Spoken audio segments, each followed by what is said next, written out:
The Autograph Man. James Morton is an autograph dealer, who runs his own agency, the Hall of Fame, and makes more than £50,000 a year, indulging himself in what was once his favorite hobby. Well, initially I was an autograph hunter like all the other autograph hunters. I went backstage at concerts to get my tour t-shirt signed like everybody else. I used to go to movie premieres too and queue in the rain with all the other fans. Until one day someone tapped on my shoulder and asked if he could buy the photo that Sean Connery had just signed for me. At first, I said no, but then he offered me £10, then 25, and finally 50. It was my first deal, but later on, I found out that it was worth 5 times what he'd paid for it. I don't collect anymore. At the beginning, I found it really difficult to draw a line between collecting and trading. I found it hard to decide between keeping an autograph I liked or selling it for a lot of money. But after a while I realized that you can't mix up your job with your personal interests.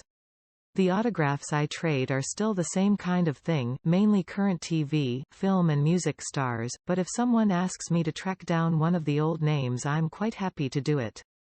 Once, a woman asked me to get a John Wayne autograph for her father's 70th birthday. She wanted a signed photo from his favorite film, True Grit.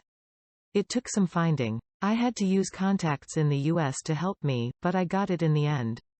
She was so pleased she kept coming back for more. Now she's hooked and she's started her own collection. It's simple really. The rarer an autograph is, the more I can ask for it. Some stars love signing and they'll sign practically anything you put in front of them, but others refuse point blank. Obviously the latter are worth much more money. Greta Garbo hardly ever signed autographs, especially in her later years.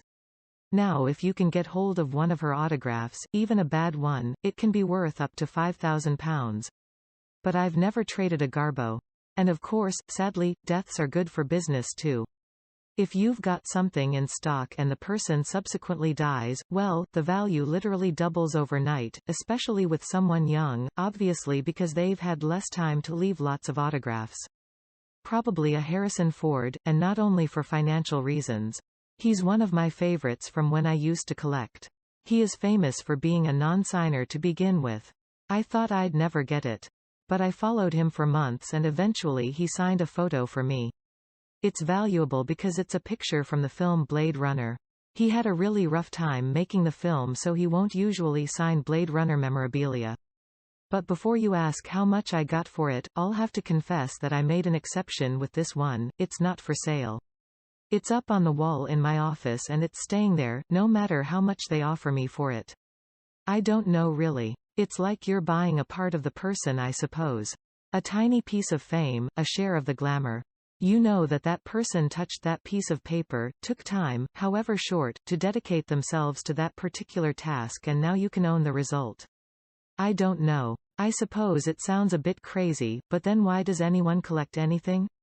To own it, I suppose. It's a basic human instinct. And you can always sell it afterwards.